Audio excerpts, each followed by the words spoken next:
Yeah. Okay, I would say what kind of pears these are, but I have no idea.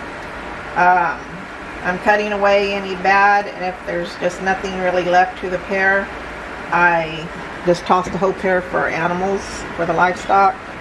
That's what this is. Some of this we'll throw out to try to seed, but the pears are already washed. I leave the skins on them. A lot of people take the skins off. These are very thin skinned peaches or pears, and so I'm basically leaving the core.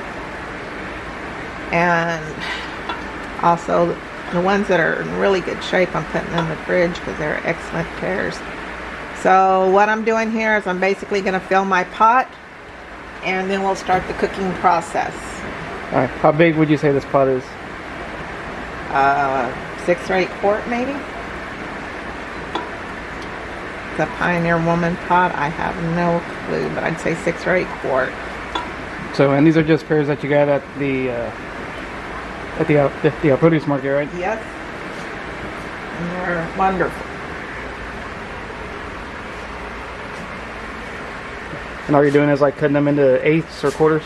I'm just cutting around any bruised spots. I don't want any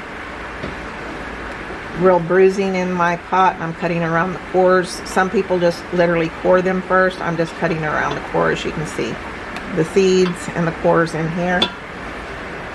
And this is Pearbutter, that butter that you're making? Yes, I generally make apple butter. I'm actually going to do a few different things with this. Some of it, after I've cooked it down, will strain, so Cody can try to make some pear wine. Some of it I'm going to just puree down to make pear bread, kind of like banana bread, but it's pear bread, just as delicious as banana bread. And then I'm going to make pear butter, just like apple butter, but it's made with pears. It's going to taste like apple butter. You won't be able to tell the difference. I do have apples, but I didn't have as many apples, so I decided to use the pears instead. I go over to the produce market and buy things in bulk, so I can make pickles, I can make apple butter. I've even made bananas Foster with a little bit of a spike to it, so we can make some drunken banana bread, or you can eat it on toast and get drunk off of your morning toast. Alright, well, we'll come back on the next step. Are we ready? Alright, so I added 2 cups of water just to put a little moisture in the bottom to kind of give a steaming effect, because I wanted as much of the natural pear juice to come into the recipe as possible. This is one that I've already semi-drained. This is one that is currently cooking, and you've got to be sure and watch out for flash burn. That's what happened here. I'm going to go ahead and turn this one off while I work on this one. Okay, so over here I'm trying to separate as much as the natural juice as I can from the actual product, because we're going to try to make some homemade pear wine with the juice. So I cooked the pears about 3/4 of the way through. As you can see, they're pretty soft. I cooked them a little longer than what I would have liked to. It's really not going to affect the product at all. And what I'm going to do is move some of them over here so I can work with them a little easier, so I don't get so many lost ones, because once they hit the sink, they're no longer considered a sterile product, and I want them as sterile as possible. And then we come over here. This is some that I've already processed down. I turn them basically into a butter. They're just straight up pears at the moment. There's no anything else in them. Just the natural juice that they were cooked with. Oops, lost one there.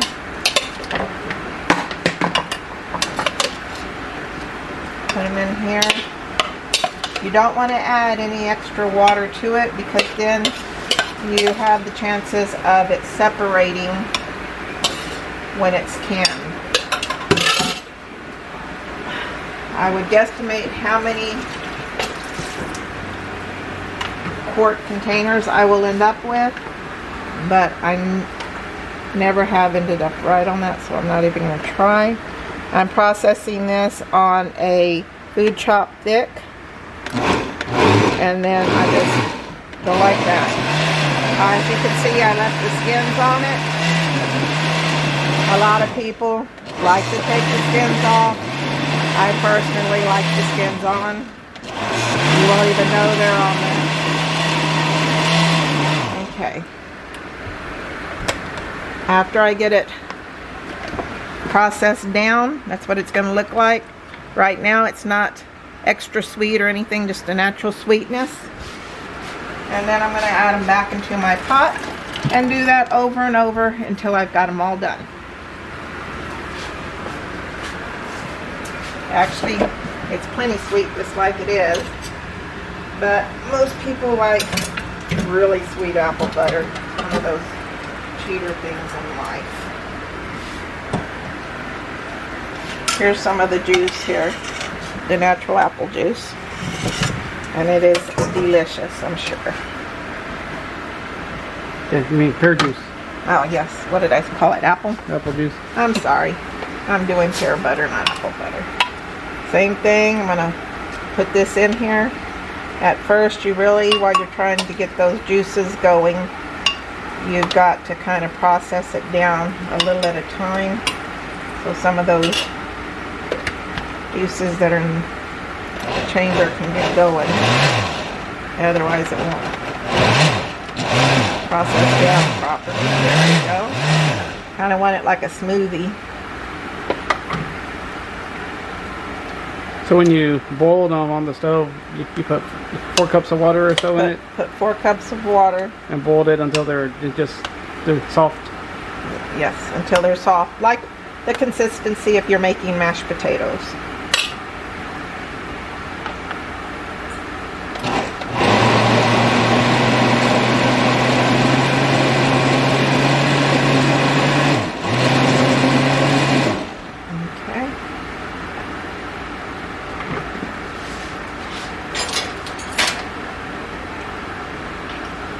Taste how delicious it is. It's hot, but it's good just like that. And that's just straight up, but they were excellent pears. Once again, I'm adding it to my pan. Okay. You can pause it now. This is what we're going to be doing. Okay, so I've made homemade wine with like regular grape juice, regular cranberry juice and stuff before. So I'm kind of going off that same recipe. Off the pear juice that was left in the pan. We ended up pouring it into these 2 containers. I went just a little under 3/4. So you want to put about a cup of sugar into each one. Is this the same ounces in each jar? No, it's different ounces. Okay, so you're going to put more sugar in one than in the other? I'm just going to do a cup in each. Ooh, so one's going to be really sweet and one's going to be sweet. But this is an experimental one, so we'll let y'all know how it comes out.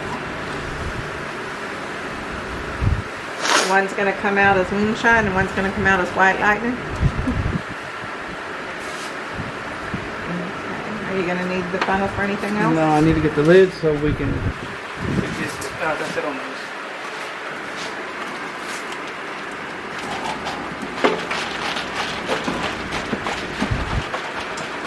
Is this still juice? So you want to shake it until all the sugar is dissolved. Is that still juice right there? What? Is there still juice in there? Yeah, a little bit.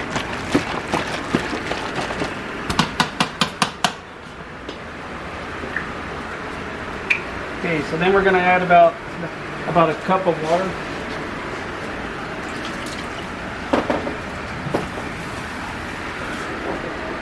If I can keep from spilling it.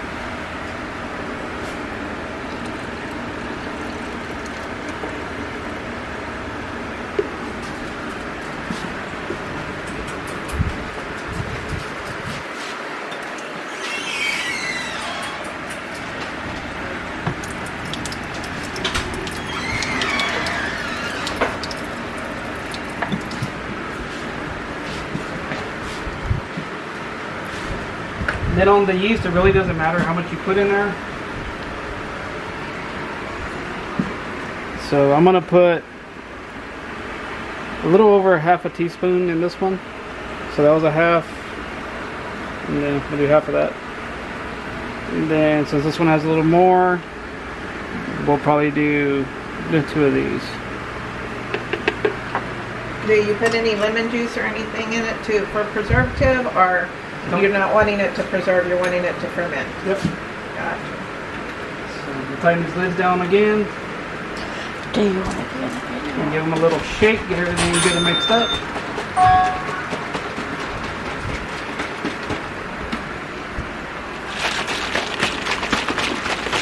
So I've done this with the regular Welch's 100% juice before, and it came out really good. So we're gonna see how this one comes out. The next thing you want to do is barely crack these lids and push on them until you hear a little air coming out, because it's got to be able to breathe. There you go, that's what you want to see.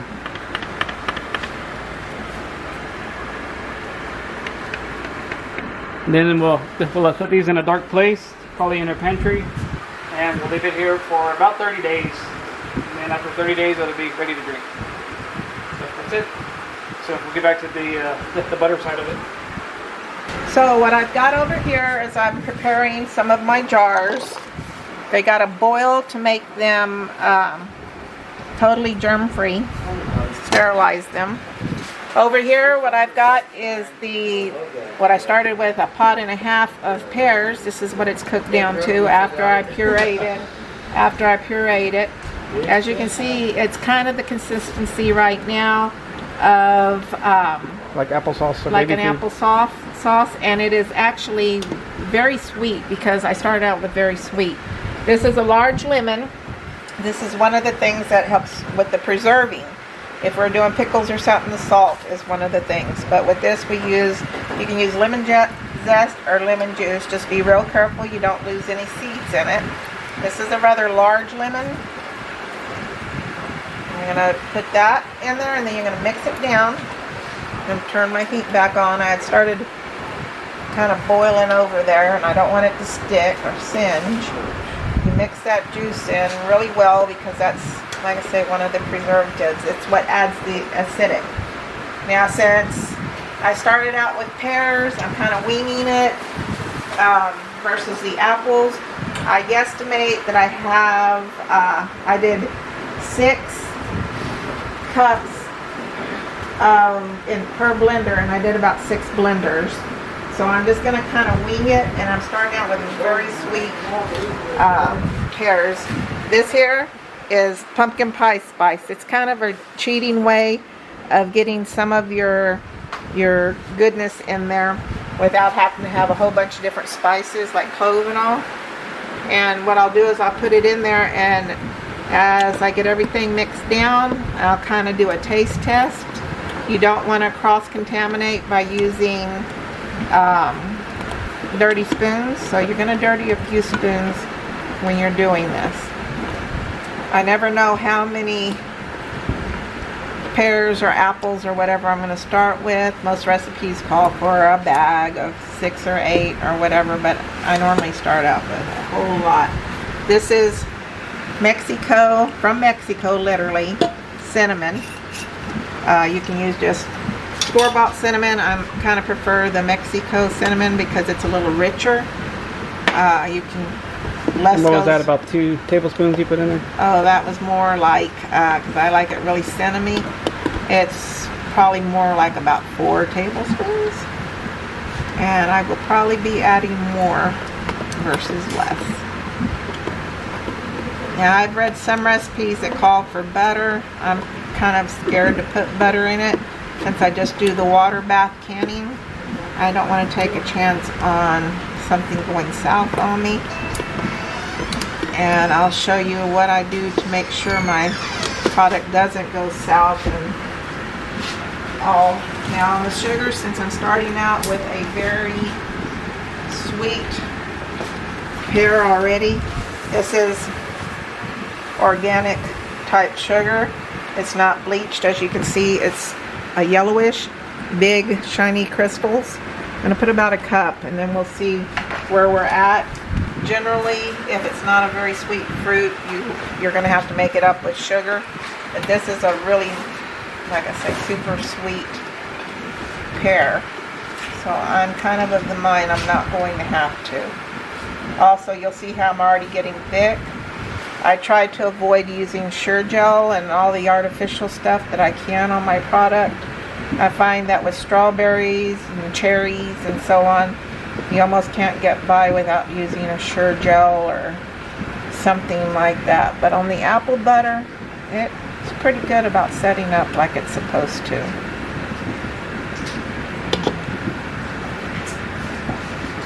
So where did you get this recipe? My mom. That was mine. Mother-in-law.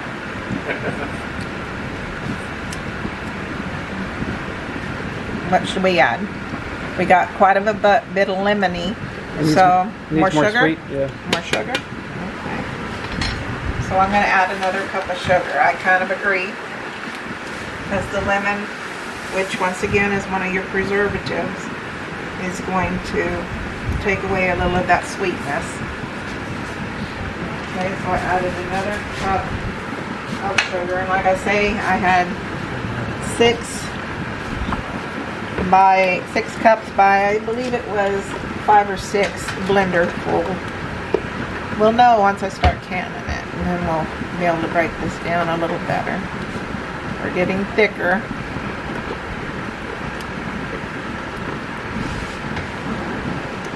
And it smells wonderful in here. Get a different smell. It smells kind of like a pumpkin pie. So how do you know when your jars are ready to be used? After they've boiled for about 10 or 15 minutes. I'd say a little more sweetness yet. And then some more... I like sweet stuff, so it would be quite a bit more. I'm going to go ahead and add some more of the pumpkin pie spice because I'd like it to be a little more cinnamony. That's probably about we'll call it a tablespoon. And then I'm going to do at least a couple of tablespoons of the Mexico cinnamon. And Cody says a lot more sugar. So here we go. Let's do 2 cups of sugar. So that makes us at 4 cups of sugar. This is what you call a diabetic recipe. Yeah, I don't think that sugar is as sweet as regular white pear cane. Because it doesn't have a bunch of stuff.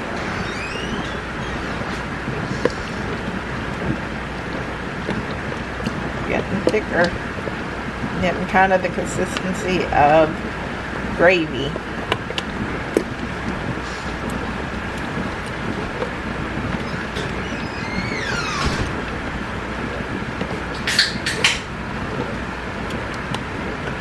Pop it up again.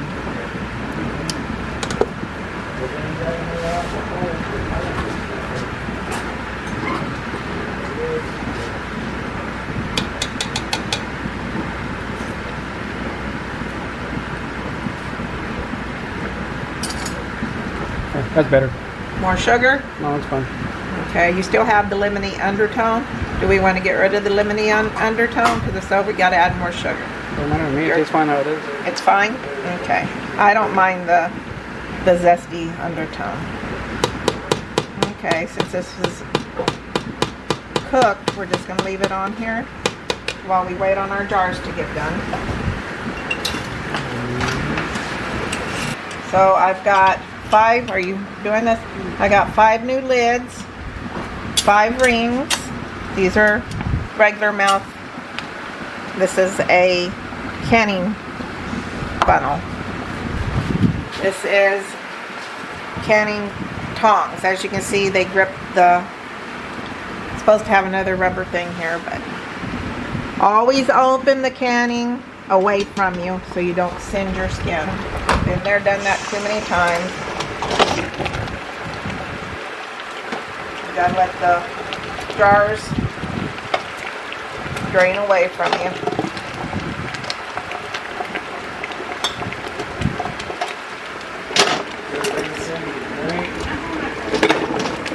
We're gonna drop our rings down in there. You want everything as sterile as possible.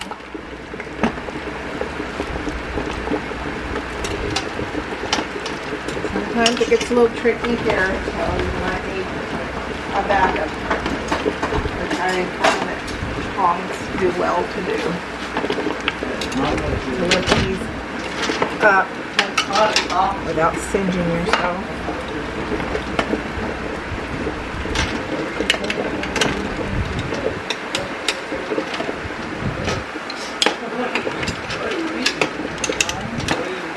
Okay. It's not going to cooperate. And this is because I'm on camera.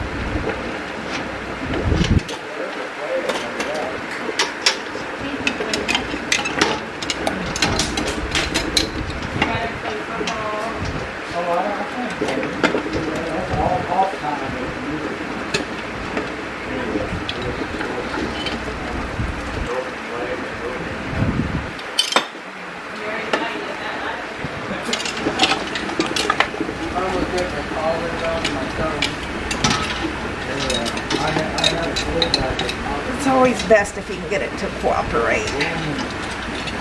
But it's not cooperating very well with me right now.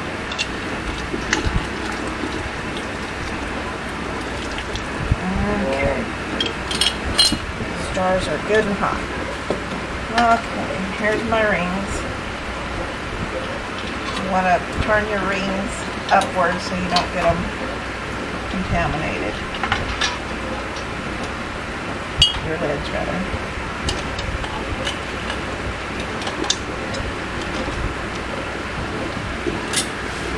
You can recycle your rings. You cannot recycle your lids for canning.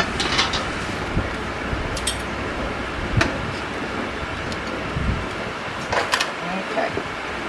Next, we're going to turn these jars over one at a time, and they are terribly hot.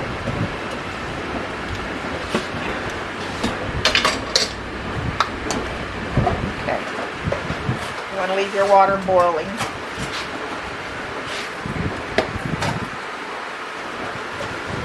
I put my big spoon. Where's that ladle? Go ahead and get your ladle sterilized too. You want to keep that water boiling. We're going to do our water bath in it today. Get your jar, bring it over here, give it a good stir, and you're going to start funneling it in.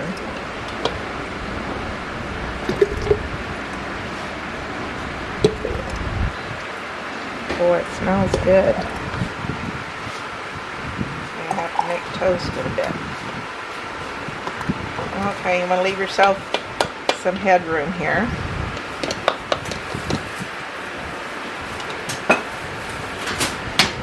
These jars are extremely hot. You want to watch that you don't burn yourself.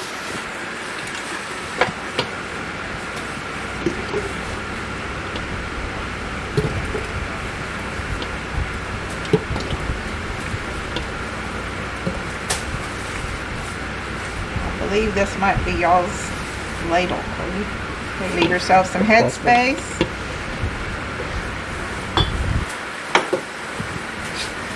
And I just cinched myself. Y'all be careful, don't do that. That's not part of the tutorial. Turn that away from me a bit.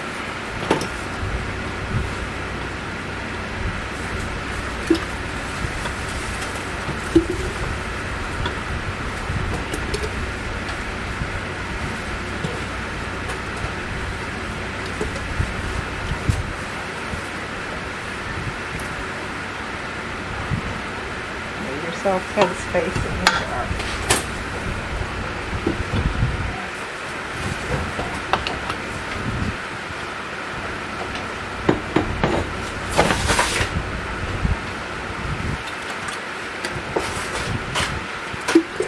We'll put the balance of this versus going through the whole process of sterilizing another jar. We'll just do a refrigerator jar with the balance of this because I think we're going to have possibly a little more than 5 quarts.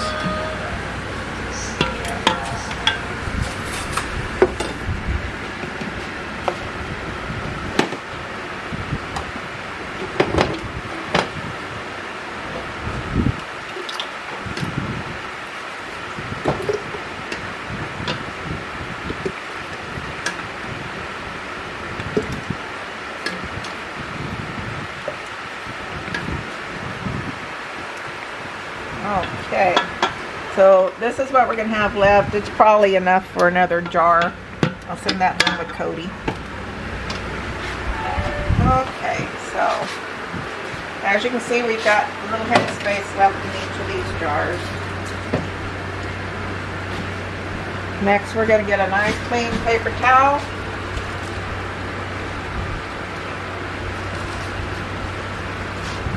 Dampen it a little bit, and we're going to go around the ring, because if there's any residue left on the top of this jar, you will not seal, and it has to be able to seal in order for the product to have shelf life. You want anything that may be on this jar. It's really important to have one of the funnels, because if you have the funnel, you have less mess around the jar. When I first started out, I did not have a funnel and lost a lot of product because I was in the learning process. This one here actually is going to have to be dipped out just a little bit, because there is a little bit too much jelly in it, and or pear butter in it, and I need the head space. So, bye guys. Okay, see how we've got a little more headspace now? You want to keep them to that ring, or as close to it as possible for this particular product. Otherwise, as it does the boiling, it will boil over and you won't get a good firm seal. This needs to be clean. This is going to melt, and that's what's going to form your seal. You place each one of them on the jars. There, just like that, and then you want to finger tighten them. You don't want to reach down on them, because as they process, they're going to bubble. They're basically cooking the jar again, and all of that air is going to pop out of there, and that's what's going to make it stay fresh. It's going to be airtight. Once again, you open this away from you as to not singe your skin. Watch your skin. I may end up having to add some water to it, because you want the water to come up to just below the ring. Some people say over the ring. I find I have a better product when I don't go up over the ring. And so I'm just going to add a little bit of water. I'm pretty close. Since it's already boiling, I'm going to try to go with the hottest water in my tap to produce. Maybe one more.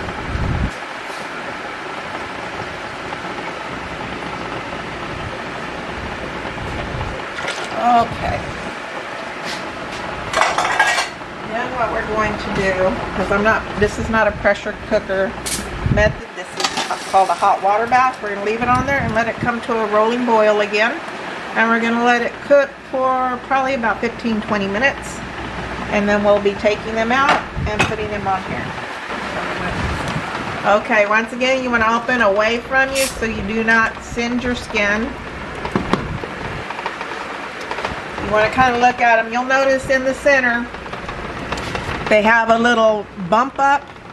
After you take them out and they start cooling, you know they're done. You'll hear a little pop. But if you're not there to hear the little pop, you'll see that inward, that little dimple inward, like a little belly button.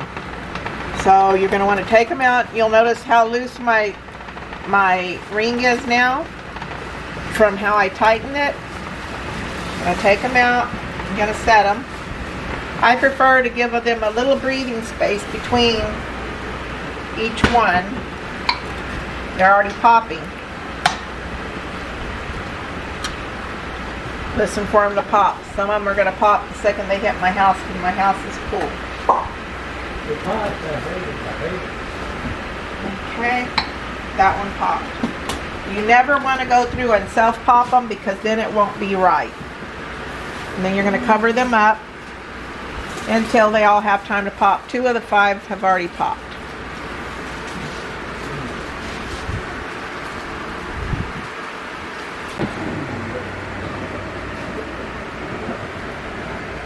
That one's out.